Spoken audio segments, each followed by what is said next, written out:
So you want to do a quick intro of? Sure. Yes. I am JP Sands, and I don't know. You know me, so I'll talk to them. I'm JP Sands. Technically I'm a supervising animator here at DreamWorks. I've been here for like 7 years or 7.5. I don't know. I came in for. Well, I guess before that I was a Blue Sky for about almost 3 years. Worked on Ice Age 3 and Rio and pre-production for Ice Age 4. Before that, it was just school and college. Since I've been here, I worked on Guardians, Rise of the Guardians, and mostly on pitch. And after that, I've unfortunately worked on 3 projects that back-to-back have been either put to the side or kind of shelved. So a lot, like out of the 7.5 years, 6.5 years have been on 3 projects that have been kind of shelved. I didn't know that. Yes. I didn't know you went. Oh man. Oh yes. Okay. It's fun times. Welcome to the industry. Stuff will happen. Yeah, so I haven't been credited on anything aside from what I'm working on now, which is, I don't even know if I can mention it. It's a short that thankfully me and 2 other guys, very talented guys, are directing. That will be my next credit in a 6-year spam of nothing. It's like I just disappear from the industry. So it's been fun, but it's great because you still learn and you still grow. I've actually grown so much. I feel like obviously in the 6 years. So even though I haven't finished the project and that no one knows about, I'm still growing as an artist, which is really what you want to do. So your last public reel and your future public reel are going to be just. Well, different. Very different because I'm directing this one, so I didn't really animate in it. But it is a character that I was souping before, so it's a mix. It feels like I'm part of this character, but really talented animators animated the character, so they put their signature on it, which is awesome. So. So it'll be very different from animation credit to this credit. So I still feel like I just dropped out of the earth as an animation career, and I'll get back to it. So that's my. And I'm originally from South America. I went all over the place. That's good. I started here. Apparently, I was born here at DreamWorks, and it's like Benjamin Button. No, yeah. So I was born in South America in Venezuela. When I was 10, I moved to Florida. Didn't know a word of English, so that was fun.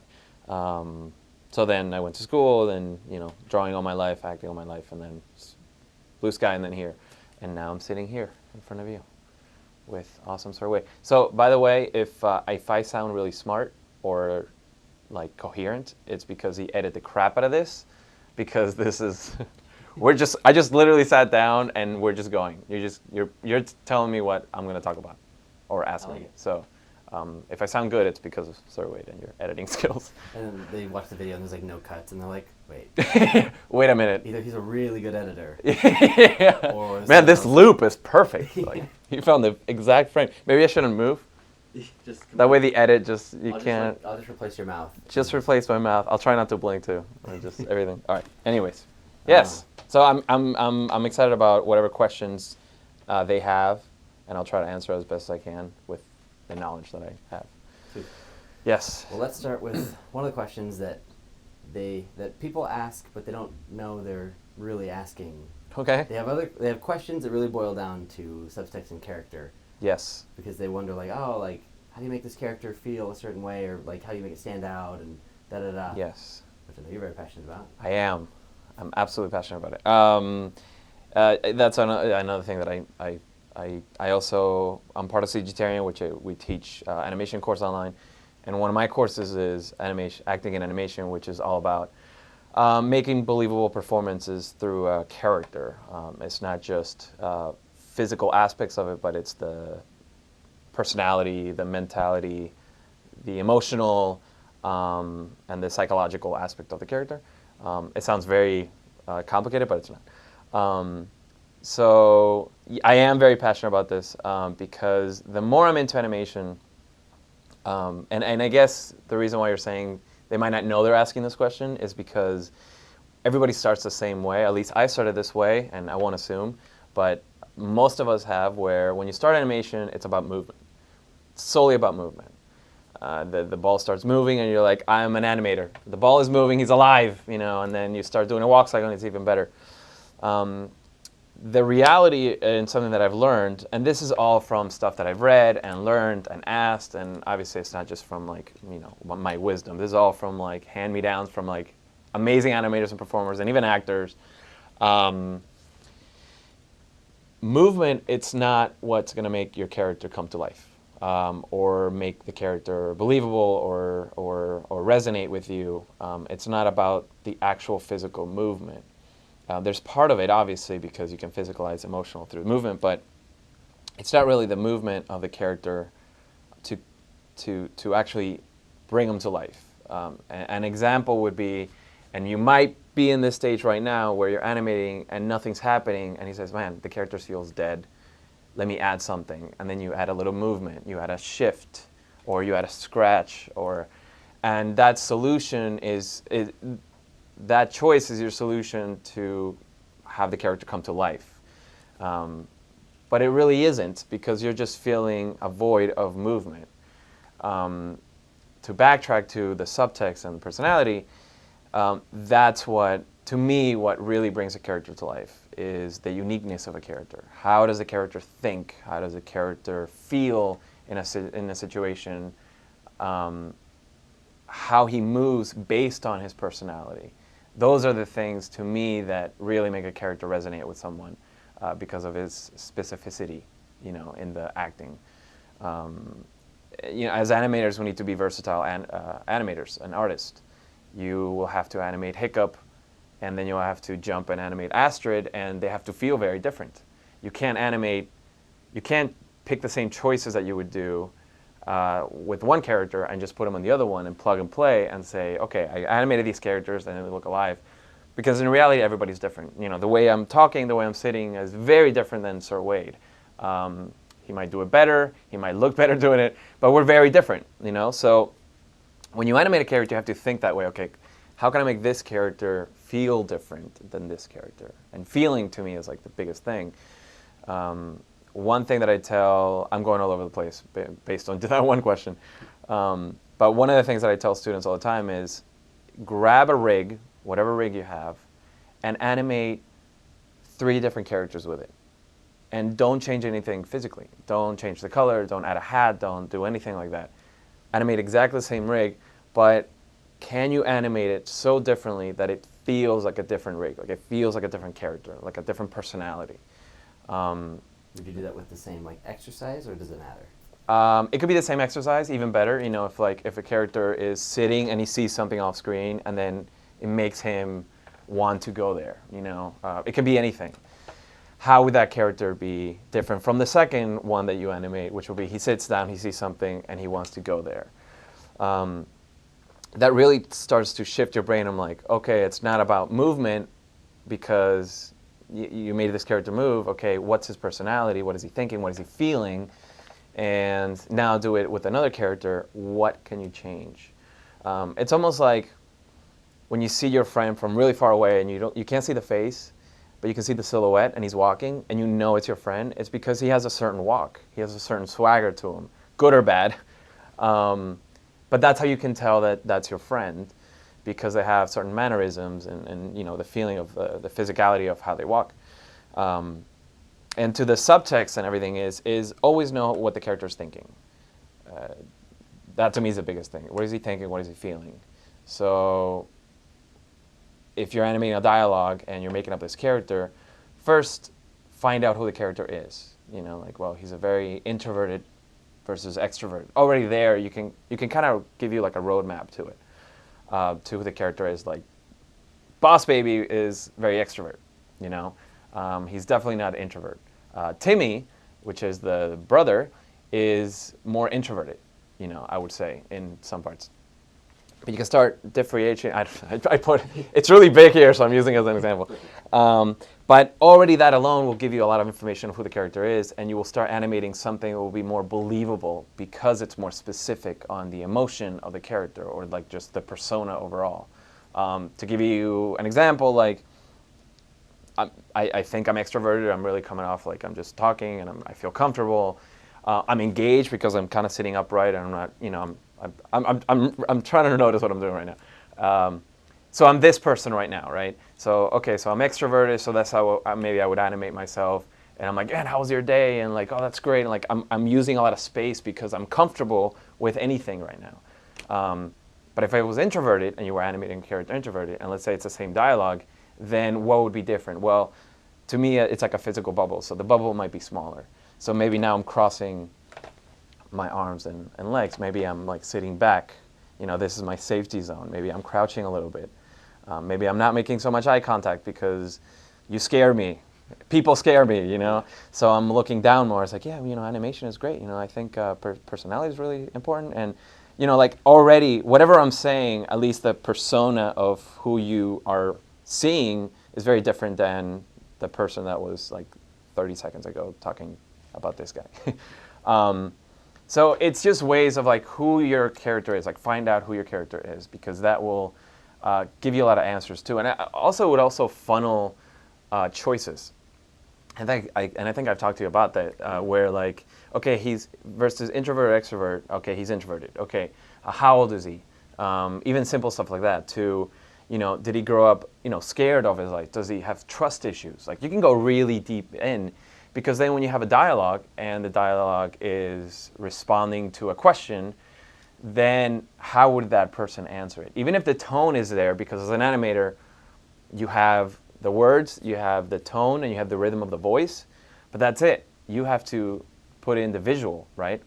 And I'll talk about the percentage, which maybe I should have started there. But since you have that, like, okay, he's introverted, he has trust issues, blah, blah, blah, blah.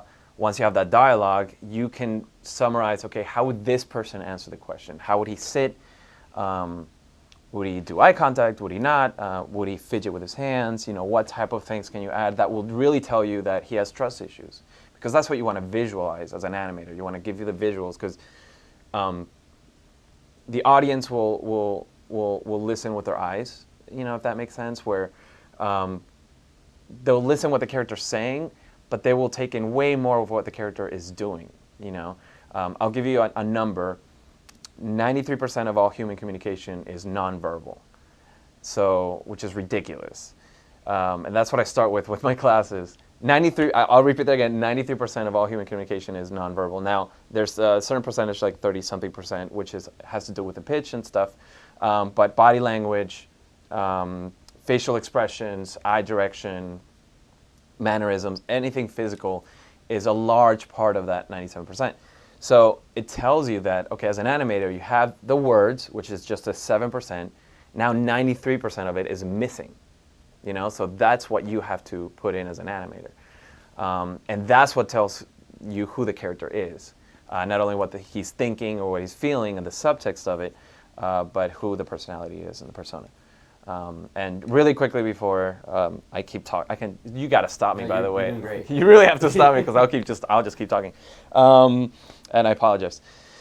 But the subtext to me is the most intriguing aspect of animation and just overall acting, because subtext really is the underlining meaning of the words. So if I sit down and I tell you, I'm really happy to be here, I can't wait to answer questions, that's just the words, right? That's just 7% of the communication of what I'm trying to convey to you. Now, as an animator, you need to add the missing link, the 93%, the body language, the expressions, the eye contact, everything. So, and I'll try to say it exactly the same way, you know, like if it was the same dialogue. But if it's, I'm really happy to be here, I can't wait to answer questions. So if I come in, and this is where I'm stuck. All right, I'll stay here. I'll stay here. But like if I sit down and like, I don't know why they got stuck. I don't know. It probably, I think it, like if you push it to the side, the handles. Yeah, okay, here we go. Technical difficulties, yay, okay, that's why he's smart, okay. So if I come in, it's like, I cannot wait to answer questions, like I'm really happy to be here. That versus, I can't wait to answer questions, I'm really happy to be here. Like already gives you a different tone, you know, and then you can go even further, is like, I'm really happy to be here, I can't wait to answer questions. you know, like already, like you have a little bit of variety of it, and like the first one is like, okay, he's really into this, and the third one, he doesn't give a crap about this. He wants to be somewhere else, or even better, just be more. Man, I'm breaking everything. It's like, dude, I'm super happy to be here. I can't wait to talk to you and answer questions. See, I even forgot my line because I was looking at the phone because I wasn't interested. And that's the point. Like, that's subtext, is whatever you do with a line, what you give visually is the subtext. What is he thinking? What is he feeling? Always know what the character's thinking. And there has to be a reason for every choice you make. I'm dropping like kind of like little rules that I make for myself, and I tell my students. And by the way, this is just me, what I've learned. And that's, sorry, I should have preferenced that from the beginning. Like, everybody's in different levels, in different stages. This is not 100% right. This is 100% wrong. This is just what I believe in to the day. You know, maybe next year it'll be like, oh, I talked about this. That's all wrong. It's been a few years and I'm still consistent, so it's feeling good.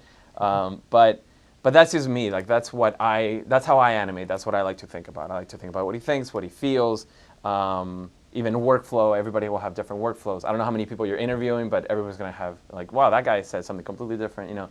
And it's not either right or wrong. It's just like different workflows and different understanding of things. And at the end of the day, you have a solution to a problem. But anyway, subtext, to go back to that, to me is one of the most important things to make performance believable, aside from building a character and adding personality to it. Wow. I thought that was a lot. It's like, I should have just like, I'm sure I could have answered that in like one sentence. But no, I'm glad you didn't. Okay, next question, I guess. Let me refresh these. One thing, because you have a really interesting workflow. I don't think I've heard your workflow before from anybody else, so I... Ooh, that scares me. To talk about my workflow overall? Whew. Okay, how many, do you have 2 days for this? My workflow. So my workflow does change depending on the shot. For sure, from the technical aspect of it to like what angle I'm coming from. And so it does kind of shift depending on the shot. Normally what I typically do is you get launched from a director and you have a dialogue, and you usually have a storyboard playing or a layout, which is just a very simplified 3D version of what the character is doing. Sometimes it's doing quite a bit. Sometimes it's just like a placeholder for like the staging. But the director will launch us, and the one thing that I want to leave with answers, like the one thing that I need an answer, if the director doesn't provide it, I need to ask it, is what is the subtext? Again, to go back to that, is, okay, the character's saying this, and you want him to go from here to here, and you want him to be high energy, great. But what is he thinking? Like, what is he feeling? Is he truthful in what he's saying? Is he feeling something else when he's saying this? Like, what is actually the subtext? And we all know what subtext is, so I know you're just like, so what's the actual subtext? And then they'll just tell you. Sometimes you'll have the director be like, you know, I don't know, like here, and you'll have them think, which is great, because then you're also part of it. But it just you're kind of also helping find the believability a little bit more. But directors and great directors always have that in mind. So. You usually don't have to ask. So with that, I go to my desk and I go get coffee. No, it's okay. I play around. Okay, workflow. This is so. I want to make sure I actually explain it right. Okay, so the subtext to me is what's going to drive everything, aside from also the character and the personality. The whiteboard's up into you, but like. Oh, gear. God. Oh, actually, okay. Yes, I can use it. This is too professional. Does that get this? It will. Okay. All right. Okay. So the first thing I do is break the sound thing. Hold on. Hi. How are you? Can you make sure I'm still listening? I'm breaking everything. Okay. All right. So usually what I do is, and I do it less now because I'm so accustomed to doing it. You know, but I used to do this all the time, especially on Rise of the Guardians. I did it all the time. I would write the dialogue of the character. So the dialogue that's like, please get out, let's say. So please get out. So I write down the dialogue. Usually if there's like silent pauses, I put like pause and I write that. Sorry for my crappy writing. So I literally write that on paper. I don't do that anymore, but that's how I started. And then you go, okay, what is the subtext? Because again, subtext is the underlining meaning or feeling underneath the words. So what is the character actually saying or thinking there? So if the dialogue is like, please get out, you can easily animate like, please get out. And what happens with that is that you're literally animating what the character is saying. So you're not providing the 97%. Oh God, this is turning like a lesson. I don't mean to do that. But I'll just keep going. So if you say please get out, okay, what's the best visual way to convey please? What's the best visual way of getting out? You're in the right mindset if you're thinking that, which is great, because then you're animating. It's like, okay, please, and then get out or get out or get out. Whatever. There's different ways of doing it physically, and then you can think of how the character would do it. If he's extroverted, it's like, please just get out, or like just please just get out, like whatever personality and persona you give it. But if you animate to what you hear, if you animate the words, then you're just animating what you hear. There's no layering in the performance. It's just flat, because you're seeing and you're hearing the exact same thing, please and get out. There's no subtext there. So the first thing I do is find the subtext. And again, if the director doesn't give it, or if you're working on your own shots, you think of your own subtext, and you try to make it interesting. The most polar opposites you can make it, the more interesting it's going to be. That's kind of my 2 cents on it. So let's say the subtext is please get out. Maybe it's, I don't know, he's embarrassed maybe. So embarrassment could be the feeling, the overall feeling that he's feeling there. So it can be like, he can be saying like, "Oh my God," because he's embarrassed. It's like, and it can be, "Don't look at me," based on he's embarrassed, right? I'm not even thinking about actions right now. I'm just thinking about subtext.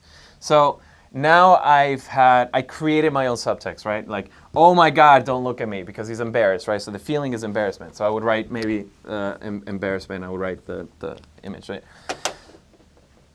So far I haven't done anything animation-wise. I haven't shot reference or anything. I'm only thinking of this, right? The next thing I do is I forget about this completely. I forget about it. It's not important, because that's not what you're animating. What you're animating is this. So now you find poses that specifically find, "Oh my God," and then "Don't look at me." So now you can find poses based on the characters, like "Oh my God," like whatever pose you want to give it to convey "Oh my God," or if it's like "Oh my God," whatever it is, and then "Don't look at me." It's like don't look at me. Now you're saying "Don't look at me," and I'm literally saying these words. Sometimes when I shoot reference, I don't say this, I say this, because it just helps me like get into it more. So then I think of poses that, like, okay, maybe it can be like this pose or this pose or this pose, or it can be this pose, this pose, this pose. And then when I go shoot reference, I try not to have this in the audio in the background. I know a lot of us do, and a lot of animators do it, and they do it great. Sometimes it throws me off, because then I'm stuck with this exact timing and also the words. So if I just animate to me saying it, I would be like, "Oh my God, just get out," like that. Then I shoot reference, and I lost a marker. And then I shoot reference, and then I find poses that best describe, and then you animate that. But now you're going to have the "please get out." Now you're going to have saying something, but now he's doing something else. So that's how kind of you create subjects. This has turned into a lesson. I'm sorry. Most of you probably already knew this. So okay. So when I do this, I'll leave it nice and clean for later. Okay, I can go back to sitting down, because if not, I'll just keep doing that, and that's okay.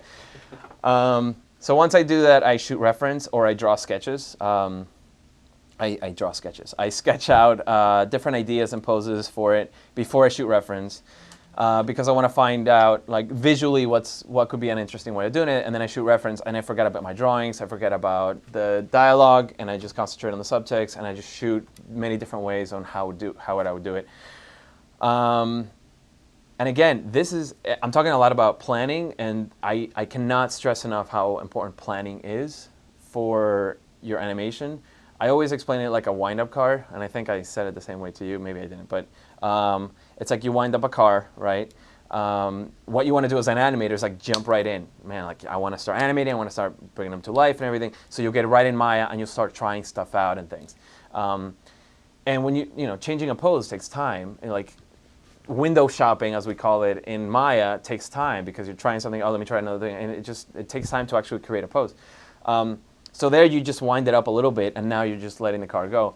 But what I like to do is just keep winding, and I just wind up the car. And while I'm winding, it's me planning. Okay, I'm gonna get all the bad ideas out first. And does that work? I'm going to shoot reference, and I shoot reference, and then I look at it and be like, it's not interesting. Let me try it again, and I shoot reference again, and then maybe I tweak the subtext, and I keep whining. But then once I have everything done, you let go of the car, and it's going to go way out there really fast, and it's going to beat the car that's going really slow because you wind it up so much. That's my analogy. It's probably horrible, but the point is, like, the more planning you have all the answers. So when you get into Maya or whatever program you're using, you don't have to use the time on like researching and trying to find out the answers. You're just literally not only you can do it because you have all the answers, but that you're confident in it. And confidence goes a long way because you can go really fast, you know. And most of the time you're on the right track. I mean, especially if it's your own stuff, like that's the choice that you made and that's the statement you're making. But more or less when you're showing a director, if you really understand what the director wants and the subtext, and you really, really get into the planning of it, I do this. Once you show it, you're really on the right track, and you block it out like this. You know, there's moments where like you have 2 weeks, or at least for me, there's been like 2 weeks of like a schedule for a shot. And I remember 1 week was just planning because I couldn't get it right, and I knew I was going to struggle when I get into the program.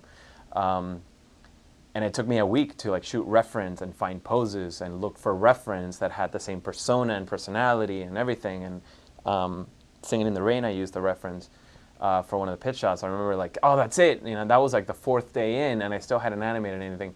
But I was able to block it and animate it in 1 week. And I'm not like, it's like, because I'm fast. It's not at all, but it's because I knew exactly what to do, you know. And everybody can do that if you just know what you're good at getting yourself into. That's my like workflow on how to think about a shot and how to find solutions. Physically, when I go in there is just the typical pose to pose. You know, I try to find the beat poses, kind of like beat boards of what my shot would look like. And I just go from there. And so it is pretty much pose to pose. Then I add my breakdowns, and I do expressions with the pose all together. Sometimes I don't worry about lip sync. Lip sync is the least of things that I worry about. I do put expression because it has to do a lot with the subtext of the character. But lip sync is one of the last things I really worry about, unless there's like big like, please get out, you know, like then I add those in just for visual because it does say something for the pose. But I do pose to pose, expression, pose everything, and I try to, it doesn't have to be perfect, but just do a pass on like what it kind of is, and then you can fine tune it. Then you do your breakdowns. And what I like to do also, just one last little thing with workflow, is don't play blast as much, which I know it's impossible, and it sounds like it's impossible. But my friend on Blue Sky gave me this tip once, and it changed the world for me because Jackie, she's great. Hi, you changed my world. She was super sweet, and she gave me this tip, and to me it was like, oh my God, it's amazing, because what happens is the reason why you have to ask all these animators next to you, which is a great thing to do, another reason why you have to do it is because you don't have fresh eyes on your shot. Like, you look at it so many times that you don't even know what's right or wrong anymore. If you don't play blast as much, 2 things can happen, and both are great. One is you're having to think about timing more. You're having to think about the flow of the shot, the texture and the rhythm of it, without playing it, without movement. You're doing it with your head. You're thinking like timing-wise. Okay, go like bum bum bum bum bum bum. Okay, so I'll block that out. It's like, what if I want to like, it's like, please. He gets out and there's a pause. It's like, just get out, and he does a quick thing like, okay, that's within like, that's a second, maybe a second and a half. So that's like, you know, 30 frames, let's say. So in 30 frames, he needs to do this. So if you break it up, like the big part is here. So then you're like really thinking about your timing, and that helps you develop your confidence in timing and rhythm and spacing with your shot, because you're having to really think about it. Because if you just like try it, press play, or play blast, that's way off. Let me just squeeze it. Play blast, play blast, and you do it, and you're like, okay, done. But you didn't really learn anything. You're just reacting to what you're seeing. You didn't really try to go through a process of trying to nail it. So that's one thing. You start to develop that skill set, which is great because it makes you a faster animator, a more productive animator. The other thing is it keeps fresh eyes. So what I like to do is I actually block out my shot, and very few cases I break this because I don't trust myself when I look at my shot for too long. I block out my shot with key poses and a few breakdowns to get the rhythm in there. And that's when I play best for the first time. So when I'm seeing my shot for the first time, I have all my keys and the main breakdowns. So you're kind of seeing the shot for what it is, and it's great because you're seeing it like you're seeing somebody else's shot for the first time, which is super easy to be like, that I like, that I don't like, I don't get what's happening here, that's too fast, that's too slow. Like, you'll be able to get that really quickly. If you play blast too many times, you won't have that eye for it. It's kind of like when you're drawing something, and you draw and you draw and you draw, and you're like, it's great, it's perfect, and you do that, like, you look at it in the mirror, that trick in high school or middle school, I used to do it all the time. You flip it in the mirror and you look at it and it looks like, it's all shifted because you were drawing like maybe from this angle, and like when you do this and then you do it, then you start seeing all the imperfections that you didn't see because you see it from a different angle. It's kind of the same thing. That's my workflow. Awesome. I don't know if I don't know if I skipped anything. And then splining and polishing is I just start from the root and the legs and then the arms and the head, and or really I do the torso with the head, and then I work my way out. I never use IK arms. Only unless they're contacting or grabbing something, and even then sometimes I just like actually do FK. It started from laziness, which actually doesn't make sense because if it's IK you can block it out really quickly actually. But it takes more time to make IK feel like FK when you're splining because you're faking the length of everything, you know, like a walk cycle, if you're going to do a walk cycle, to do it in IK would be impossible. It's not impossible. There's an animator, an amazing animator here that does IK, and I have no idea how he does it. He's magic, okay? Carlos. Carlos does that? Yes, it's just insane. He's amazing. He's one of like I look at his work and it's like, how the hell do you do this? And then I found out that he uses IKs, and I think that he uses mostly IK arms.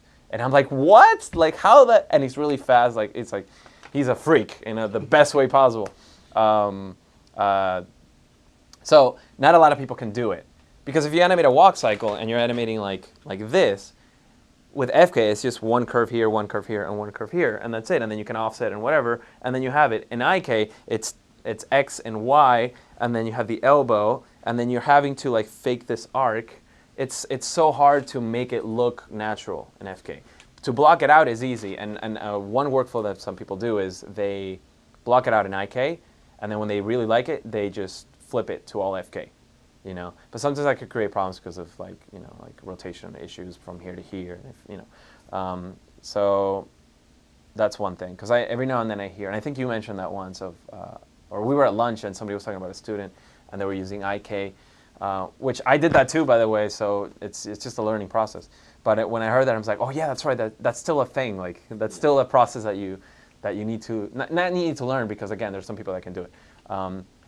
And that's the whole point about like really looking at all the workflows that everybody has because everybody's different, and whoever you are right now, even though I don't know how many people are going to watch this, but if you're watching this, if anybody watches this, if anybody is if you're still here listening to me, Jesus, I applaud you, and I'm sorry, but your workflow you learn from everybody else, but your individual skill set is depending on your workflow. So. You can learn from all these different workflows, and it doesn't mean that one is going to work better than the other one. It's what works better for you. That's the important thing. It's not a cookie-cutting thing where, like, some things might gravitate to that. Like, most people should use FK because of this, but you never know. Some people might use IK, and they might be better than trying to use FK. So that's what I'm getting at. Like, there's no right way or wrong of doing it. There's just your right way or your wrong way of doing it. You just have to find that out. And you got to do it by animating a lot, which is a good thing. Whew, okay. I opened one of my shots. And I'm talking some. What's that?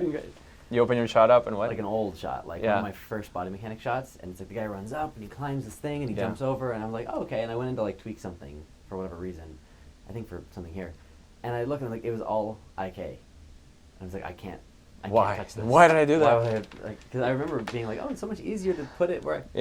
But like, I'm sure I struggled to get all those arcs, but like going back to like tweak, oh, I'm gonna fix the. I'm not going to do anything with this shot. And that's interesting because like sometimes we have to go into somebody else's shot to fix something or tweak something. It rarely happens, but sometimes you do, or even to learn.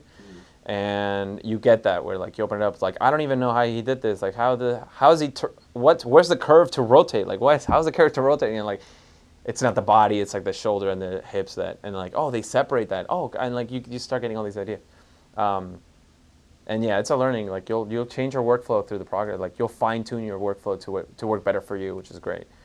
So that's good. That means you're progressing. I'm getting there. Oh, absolutely. Well, do you have any other final thoughts or things you want to share? Anything you want to plug or just talk about? No plug. No, I don't want to be that guy. Visit my website at jpsands.com. I don't even know if I still have that website. It was a high school, college website. Plug. I will. There's so many things. Like, okay, I'm trying to think of like if when I was a student, what would I have liked to be told? I think everybody looks for like the animate button. What's that one thing that you can secretly tell me that you learned that will change my workflow? It unfortunately doesn't really work that way. It's just practice. The one thing that I will say that it's helped me a lot, and it's helped a lot of people. It's helped you, and because you can see it, and it's helped so many people is collaborate. You know, just talk to people, ask them. And sometimes it can be nerve-wracking. I know for some people it can be super nerve-wracking. Sometimes it can feel that they're just criticizing your work, and I totally get it because I have friends that still feel that way.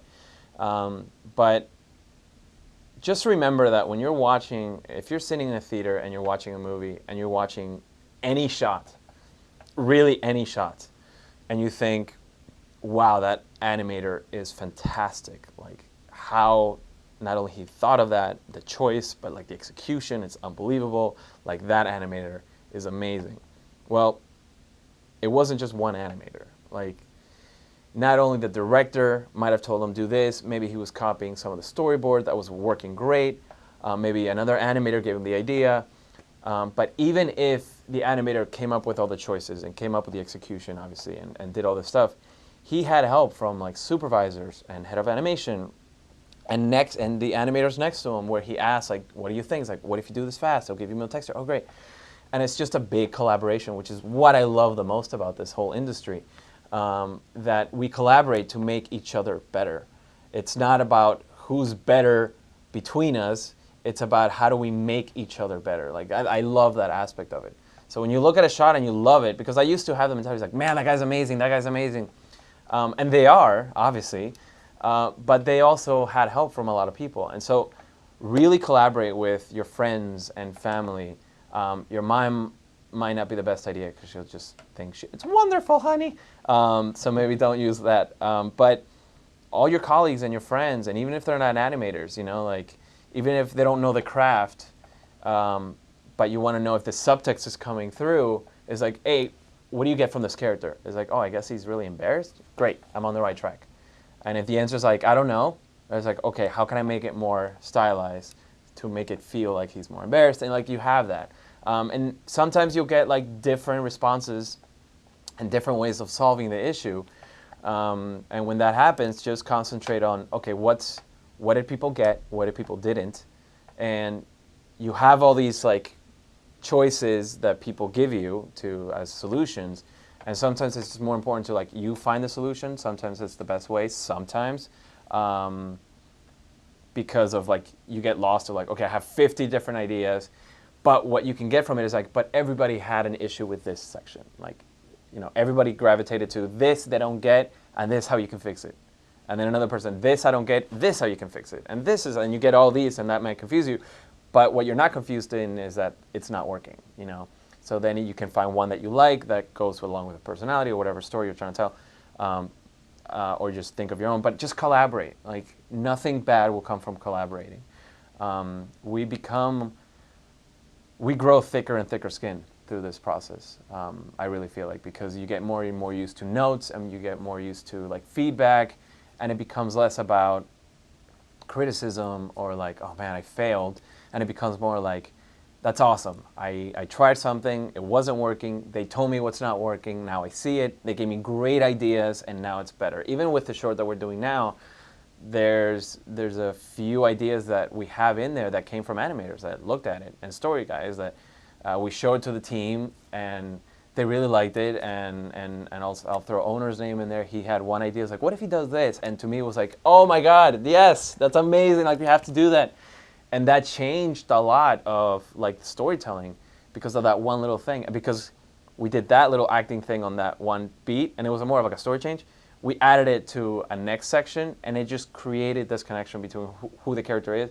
I mean, if you're not open to listening to things, like it's never going to be as good as it can be because you're just closing yourself off. And I know a lot of people have that, like they open up, and that's great. Just keep doing it. Last thing is, the industry is very small. You don't know who you're going to talk to. You don't know how they're going to help you in the future. So always be kind. That's like a life thing. Just always be kind. But we're here to support each other and to help each other. You know, a few years from now, you'll be somewhere else, and I'll be like, oh my God, give me more information about that. You know, but if I was not a nice guy to you, then I wouldn't, you know, not that you should do it because of that. Oh God, like what am I saying? Like, just be nice, okay? But it's a small industry. Everybody knows each other, you know? Just collaborate, like really, like your work will never be as good as when you're collaborating with a team. I think I've said the same thing about 50 different ways in the last like 5 minutes, so I'm gonna stop talking. And the last thing is like once, you never stop learning. And that should be your mentality. Like you can always learn something new. You can always progress and make yourself better. You should never look at your work. It's normal to look at your work and be like, crap, it sucks. Like we do that all the time.